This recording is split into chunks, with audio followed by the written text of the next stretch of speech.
We're going to begin this hour with a young man's story of hope. Don't we all need a little bit of that? We first introduced you to Callum deQuevedo back in January when he had brain surgery to tame his involuntary tics and outbursts that are caused by Tourette syndrome.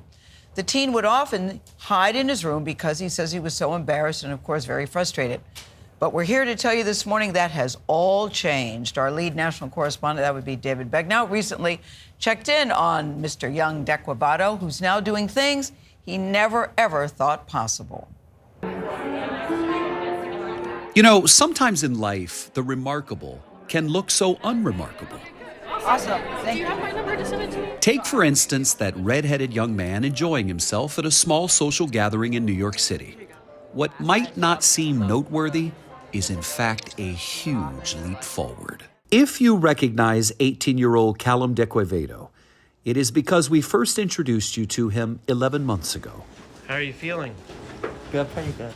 Callum had just gone through what he and his family hoped would be a life-altering brain operation to tame the involuntary tics, movements, and outbursts caused by a severe case of Tourette syndrome. Doctors inserted wires into Callum's brain and a neurostimulator under his collarbone, hoping small currents of electricity would bring his worst symptoms under control. The results? How are you since I last saw you? I've been a lot better. I had a really good point of time where my tics were at a minimum. It was probably the best summer I've had in 4 to 5 years. What in life has changed for you now? I am just able to go out with my friends more. I don't get weird looks at places I go to. Even playing sports is a lot easier. I play tennis, so it's really nice to be able to hold the racket without shaking all the time. And my social life has just gotten a lot better. And I don't have as many problems or tics that take my attention away from the classroom or from reading. It's wonderful. I really can go and start doing activities and not take multiple breaks throughout it. Mom, Yes. what's your report card? How do you see it? I think everything is still a little bit of a work in progress. But how much better is he? Oh, I mean, it's just night and day from where we were a year ago. When you say night and day better, list off for me why.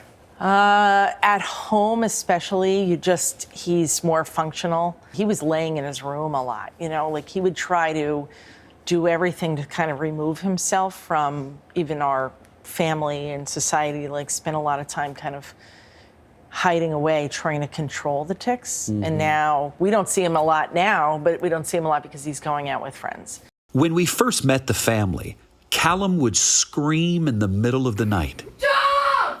Go there! Tourette syndrome drove him to hit himself in the face. His mother's desperation was so obvious. It's really hard when you have a kid this age who's really looking forward to doing things in life.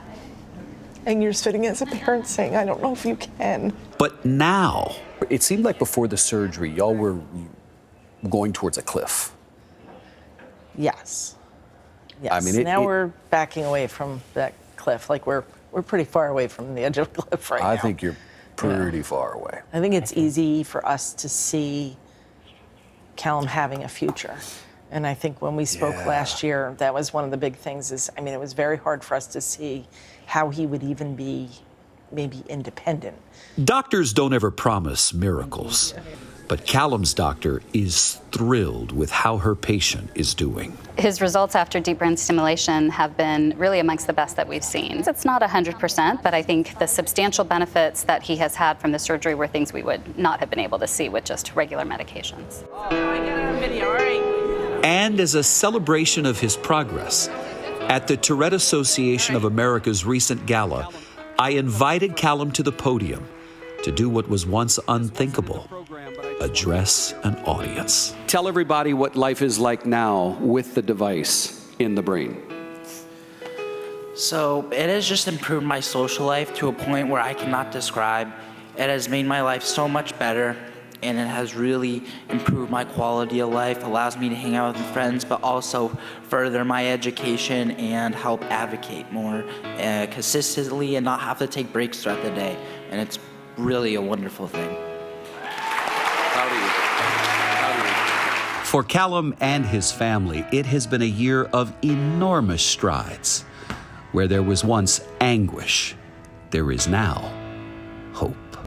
I'm really excited for my future because I'm able to express myself in full sentences. I'm able to stay engaged in society and be part of groups and do group activities, and even just stuff by myself. I feel a lot more comfortable.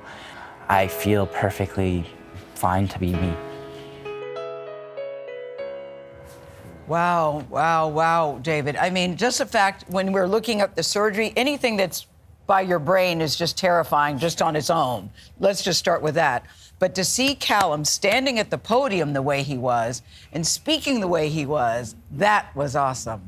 Let me tell you something, Gayle. When I first did the interview with him, his mother carried the interview. She did a majority of the talking.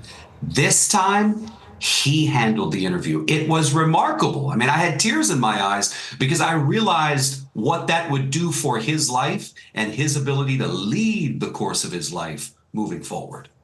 Well, you've talked very candidly about your struggle with Tourette's. What does this mean to you, David, to see how far that he's come and how he must be feeling? I can't tell you how grateful I am that the bosses even let me tell this story on television, because when I was growing up, nobody was talking about having Tourette's on television. And since we first did Callum's story, I've heard from so many patients and parents who have said, when you talk about yourself or when you talk about somebody having Tourette's, we see ourselves. And that, I think, is the impact. That is the nationwide impact that this kind of storytelling has. So I'm humble and I'm just grateful. David, when you talk about impact, I'm curious, what does the success of Callum's surgery mean potentially for the wider community of people with severe Tourette's? Well, so Tony, first of all, this procedure isn't even covered by insurance usually. I mean, they had to wrangle the insurance to get them to pay for it with Callum. This means it could happen for more people. This means the results help doctors say, okay, this does work for TS. It's experimental right now. The hitting of the face he used to do, basically non-existent. The yelling in the night doesn't happen. But since we did the interview, he's now back home doing school from home. He got out of school. He had to step out again because the Tourette's, when he went back into the classroom, kind of picked up again. So it's a give or take, right? It's still a riding of the accelerator to figure out what works better. They turn the dial consistently, a little up, a little down, but that's okay because for them, they are in a much better place. And he's got a confidence, too, David, that's nice to see. Standing up in front of a crowd, that ain't no joke. A small improvement is a large improvement. Yeah. David, thank you so much. You did it again. We appreciate you. Have a good one. Thank you, brother.